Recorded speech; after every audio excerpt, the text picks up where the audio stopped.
ایک گاؤں میں 4 دوست رہتے تھے۔ وہ چاروں بے حد نکمے اور کام چور تھے۔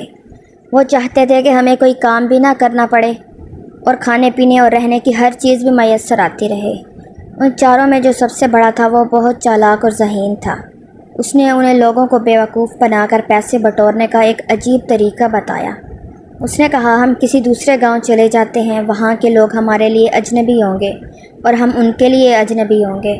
ہم گاؤں کے امیر لوگوں کے پاس جا کر جھوٹ موٹ کی کہانیاں سنائیں گے اور اپنی مظلومیت بیان کریں گے۔ یوں ہمیں کچھ نہ کچھ پیسے مل ہی جائیں گے۔ تینوں دوستوں نے اس طریقے سے اتفاق کیا۔ چنانچہ اگلے ہی دن چاروں دوستوں نے رخت سفر باندھا اور ایک گاؤں میں جا پہنچے۔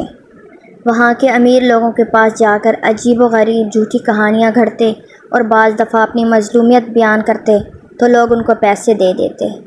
جب یہ چاروں گاؤں کے امیر لوگوں کو اچھی طرح لوٹ لیتے اور گاؤں کے لوگ ان کی چالاکی اور مکاری کو سمجھنے لگتے تو یہ اس گاؤں سے بھاگ کر کسی دوسرے گاؤں میں پہنچ جاتے اور وہاں کے لوگوں کو بیوقوف بنانے لگتے۔ اس طرح انہوں نے اچھا خاصا مال جمع کر لیا تھا اور جھوٹ بولنے میں مہارت بھی ہو گئی تھی۔ ایک دفعہ یہ چاروں یوں سفر کرتے کرتے ایک دور دراز کے گاؤں میں پہنچے۔ وہاں ایک ہوٹل میں انہوں نے دیکھا کہ ایک کونے میں ایک امیر اور کبیر تاجر بیٹھا ہوا ہے۔ اس کے آس پاس اس کا قیمتی سامان بھی پڑا ہوا ہے اور اس تاجر نے قیمتی لباس پہنا ہوا تھا۔ تاجر کو دیکھ کر ان چاروں کے منہ میں پانی بھر آیا اور سب سوچنے لگے کہ کسی طرح اس تاجر کا سب مال ہمیں مل جائے۔ ان چاروں میں سب سے بڑے کے ذہن میں ایک ترکیب آئی۔ اس نے یہ ترکیب تینوں کو بتائی تو تینوں میں اس بات میں سر ہلا دیا۔ چنانچہ یہ چاروں دوست تاجر کے پاس گئے۔ سلام دعا کے بعد ان میں سے ایک دوست نے تاجر سے کہا، اگر آپ رضامند ہوں تو ہم آپ کے ساتھ ایک کھیل کھیلنا چاہتے ہیں۔ وہ یہ کہ ہم سب ایک دوسرے کو جھوٹی کہانیاں سنائیں گے اور شرط یہ ہوگی کہ ان جھوٹی کہانیوں کو سچ کہنا پڑے گا۔ اگر ان کہانیوں پر کسی نے جھوٹا ہونے کا الزام لگایا تو وہ ہار جائے گا اور اس ہارنے والے کا سارا مال لے لیا جائے گا۔ تاجر نے کہا، واہ، یہ کھیل تو بہت مزیدار ہوگا، میں تیار ہوں۔ اگر میں ہار گیا تو یہ سارا مال تمہارا ہو جائے گا۔ چاروں دوست یہ سن کر بہت خوش ہوئے اور سوچنے لگے کہ ہم ایسی ایسی جھوٹی کہانیاں اس کو سنائیں گے کہ یہ فوراً پکار اٹھے گا، یہ جھوٹ ہے، ایسا نہیں ہو سکتا، اور ہم جیت جائیں گے اور اس تاجر کا سارا مال قبضہ میں کر لیں گے۔ ضروری ہے کہ ہمارے اس کھیل میں گاؤں یا ہوٹل کا بڑا بھی موجود ہو تاکہ وہ ہار جیت کا فیصلہ کر سکے۔ تاجر نے کچھ سوچتے ہوئے کہا۔ چاروں دوستوں نے اس بات سے اتفاق کیا۔ چنانچہ گاؤں کے چودھری کو بلایا گیا اور وہ ان پانچوں کے ساتھ بیٹھ گیا۔ پہلے دوست نے کہانی شروع کی کہ کہنے لگا کہ میں ابھی اپنی ماں کے پیٹ میں ہی تھا، یعنی پیدا نہیں ہوا تھا کہ میری ماں اور باپ سفر پر روانہ ہوئے۔ راستے میں آم کا ایک درخت نظر آیا۔ میری ماں نے وہاں رک کر میرے باپ سے کہا، مجھے آم کھانے ہیں، آپ درخت پر چڑھ کر آم توڑ کر لا دیں۔ میرے باپ نے کہا، یہ درخت کسی اور کا ہے اور آم بھی بہت اوپر لگے ہوئے ہیں، میں نہیں چڑھ پاؤں گا، لہٰذا میرے باپ نے انکار کر دیا۔ مجھے جوش آیا اور میں چپکے سے ماں کے پیٹ سے نکلا اور درخت پر چڑھ کر آم توڑے اور لا کر ماں کے سامنے رکھ دیے اور واپس پیٹ میں چلا گیا۔ میری ماں اپنے سامنے آم دیکھ کر بہت خوش ہوئی اور خوشی خوشی کھانے لگی۔ پہلے دوست نے کہانی سنا کر تاجر کی طرف سوالیہ نظروں سے دیکھا۔ تاجر نے کہا، واہ، کیا زبردست کہانی ہے، ماں کے کام آئے۔ یہ کہانی کیسے جھوٹی ہو سکتی ہے؟ نہیں، یہ بالکل سچی کہانی ہے۔ پہلے دوست نے جب یہ سنا تو منہ بنا کر ایک طرف بیٹھ گیا۔ اب دوسرے دوست کی باری تھی۔ وہ کہنے لگا، میری عمر ابھی صرف 7 سال تھی، مجھے شکار کھیلنے کا بے حد شوق تھا۔ ایک دفعہ میں جنگل میں گیا، وہاں اچانک مجھے دور ایک خرگوش نظر آیا۔ میں اس کے پیچھے دوڑ پڑا، یہاں تک کہ میں اس کے قریب پہنچ گیا۔ جب میں اس کے قریب پہنچا تو معلوم ہوا کہ وہ خرگوش نہیں بلکہ شیر ہے۔ شیر نے مجھے دیکھ کر میری طرف بڑھنا شروع کیا۔ اب تو میں بہت گھبرا گیا اور شیر سے کہا، دیکھو شیر بھائی، میں تو تمہارے پیچھے صرف اس لیے آیا تھا کہ مجھے لگا جیسے آپ خرگوش ہو، خدا کے لیے مجھے جانے دو۔ لیکن شیر نے میری بات نہیں مانی اور دھاڑنے لگا۔ مجھے بھی غصہ آ گیا اور میں نے ایک زوردار تھپڑ شیر کو مارا۔ شیر وہیں 2 ٹکڑے ہو کر مر گیا۔ واہ واہ، کیا بہادری ہے، بندے کو ایسا ہی ہونا چاہیے، یہ کہانی بالکل جھوٹی نہیں ہو سکتی۔ تاجر نے دوسرے دوست کی کہانی سن کر اسے داد دیتے ہوئے کہا، اب وہ دونوں دوست جنہوں نے کہانی سنائی تھی انہوں نے اپنے تیسرے ساتھی کو چپکے سے آنکھ ماری کہ تو کوئی ایسی غضب کی جھوٹی کہانی سنا جسے تاجر فوراً جھوٹ مان لے۔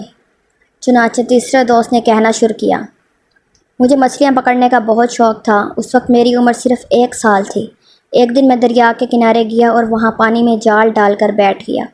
کئی گھنٹوں جال لگانے کے باوجود ایک مچھلی بھی جال میں نہ آئی۔ میں نے پاس کھڑے مچھیروں سے پوچھا کہ آج دریا میں مچھلی نہیں ہے کیا؟ انہوں نے بتایا کہ 3-4 دنوں سے ایک بھی مچھلی ہمیں نظر نہیں آئی۔ میں یہ سن کر حیران ہوا اور دریا میں غوطہ لگا دیا۔ دریا کی تہہ میں پہنچ کر میں نے دیکھا کہ ایک بہت بڑی مچھلی بیٹھی ہوئی ہے اور اس کے پاس تمام چھوٹی بڑی مچھلیوں کو کھائے جا رہی ہے۔ یہ دیکھ کر مجھے اس بڑی مچھلی پر بہت غصہ آیا۔ میں نے اس مچھلی کو ایک زبردست مکہ رسید کیا اور اسے وہیں ڈھیر کر دیا۔ پھر میں نے وہیں دریا کی تہہ میں بیٹھ کر آگ جلائی اور وہیں مچھلی پکائی اور کھا کر واپس دریا سے باہر آ گیا اور اپنا سامان لے کر گھر کی طرف چل پڑا۔ تیسرے نے کہانی سنا کر امید بھری نظروں سے تاجر کی طرف دیکھا۔ تاجر نے کہا، بہت اچھی کہانی ہے۔ دریا کی سب چھوٹی مچھلیوں کو آزادی ملی۔ کتنا نیکی کا کام کیا، بالکل سچی کہانی ہے۔ اب چوتھے دوست کی باری تھی۔ اس نے کہنا شروع کیا، میری عمر صرف 2 سال تھی۔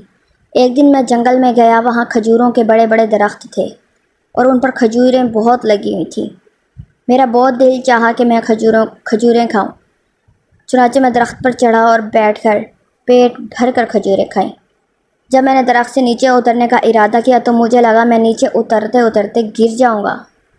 میں بھول گیا تھا کہ درخت سے نیچے کیسے اترتے ہیں۔ میں درخت پر بیٹھا رہا یہاں تک کہ شام ہو گئی۔ اچانک میرے ذہن میں ایک ترکیب آئی کہ کیوں نہ میں گاؤں سے سیڑھی لا کر اس کے ذریعے سے نیچے اتروں۔ چنانچہ میں گیا گاؤں اور وہاں سے سیڑھی اٹھا کر درخت کے ساتھ لگائی اور اس کے ذریعے سے نیچے اتر گیا۔ اب چاروں دوستوں نے امید بھری نظروں سے تاجر کو دیکھا کہ اب ضرور کہہ دے گا کہ نہیں، یہ کہانی جھوٹی ہے۔ لیکن تاجر نے آگے بڑھ کر چوتھے سے ہاتھ ملایا اور کہنے لگا، کیا زبردست دماغ پایا ہے۔ ایسی ترکیب تو بہت ذہین آدمی کے ذہن میں آ سکتی ہے۔ بالکل سچی کہانی معلوم ہوتی ہے۔ اب تو چاروں بہت گھبرائے کہ کہیں ہم ہار نہ جائیں اور ہمارا سارا مال یہ تاجر لے اڑے۔ کہانی سنانے کی باری اب تاجر کی تھی۔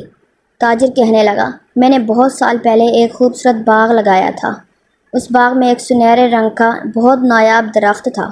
میں اس کی خوب حفاظت کرتا تھا اور اس کو روز پانی دیتا تھا، یہاں تک کہ 1 سال بعد اس درخت پر 4 سنہرے رنگ کے سیب نمودار ہوئے۔ وہ سیب بہت خوبصورت تھے، اس لیے میں نے ان کو نہیں توڑا اور درخت پر لگا رہنے دیا۔ ایک دن میں اپنے باغ میں کام کر رہا تھا کہ اچانک ان 4 سیبوں سے ایک ایک آدمی نکلا۔ چونکہ یہ 4 آدمی میرے باغ کے ایک درخت سے نکلے تھے، اس لیے میں نے ان کو اپنا غلام بنا لیا اور 4 کو کام پر لگا دیا۔ لیکن یہ 4 بہت نکمے اور کام چور تھے۔ ایک دن یہ 4 بھاگ گئے اور خدا کا شکر ہے کہ آج وہ 4 غلام میرے سامنے بیٹھے ہیں۔ یہ سن کر 4 دوستوں کے اوسان خطا ہو گئے۔ گاؤں کے چودھری نے پوچھا، ہاں بتاؤ، یہ کہانی سچی ہے یا جھوٹی؟ 4 دوستوں کے ہاتھ پاؤں ٹھنڈے ہو گئے۔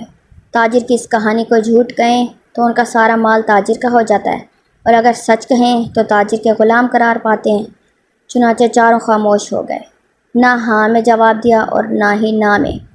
گاؤں کے چودھری نے ان کو جب دیکھ کر تاجر کے حق میں فیصلہ کر دیا کہ یہ 4 تمہارے غلام ہیں۔ یہ سن کر وہ 4 تاجر کے قدموں میں گر پڑے اور معافیا مانگنے لگے۔ تاجر نے چودھری سے کہا، یہ 4 بھاگتے ہوئے میرا سارا سامان بھی اپنے ساتھ لے بھاگے تھے۔ چلو میں ان کو آزاد کرتا ہوں، لیکن ان کے پاس جو مال ہے وہ میرا ہے۔ چنانچہ گاؤں کے چودھری نے ان 4 دوستوں کے پاس جتنا مال تھا وہ سارا تاجر کو دے دیا۔ وہ تاجر سارا سامان اور مال و دولت لے کر چلا گیا۔ یہ 4 بہت سخت پشیمان ہوئے۔ انہیں جھوٹ کی نہایت ہی بری سزا ملی تھی۔ 4 دوستوں نے تہیہ کیا کہ وہ کبھی جھوٹ کا سہارا نہیں لیں گے اور محنت کر کے روزی کمائیں گے۔ 4 واپس اپنے گاؤں چلے گئے اور جھوٹ سے توبہ کر لی۔